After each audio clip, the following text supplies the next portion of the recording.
Ciao ragazzi e buon pomeriggio da me e da quando ci facevo. Qui a Taranto sta facendo ancora bel tempo, quindi approfittiamo per fare corsette, passeggiate, insomma pariam. Come diciamo noi a Napoli, pariam ancora, grazie al clima che abbiamo.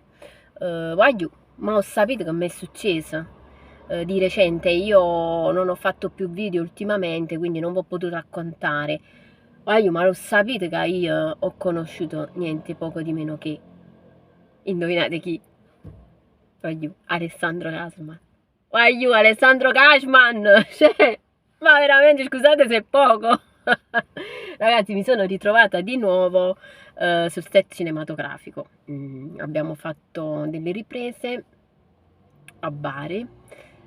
È stata proprio una cosa, un'esperienza bellissima, un'ulteriore esperienza sul set dopo quella fatta l'anno scorso con Sergio Urbini.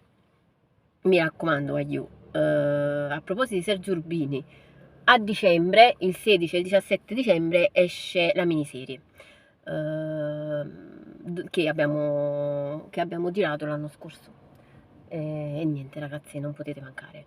Invece questa che hanno girato a Bari, alla quale ho preso parte anche, uscirà l'anno prossimo, sicuramente di questi tempi.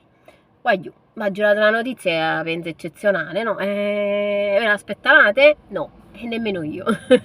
Ragazzi, mi raccomando, continuate a seguirmi anche su Bexpuglia, gruppo ricerca paranormale Taranto. Stiamo veramente visitando dei posti incredibili. Niente, vi auguro buon pomeriggio, ci vediamo presto perché ho intenzione di farvi parecchi video, vi vado già raccontando un sacco di cose.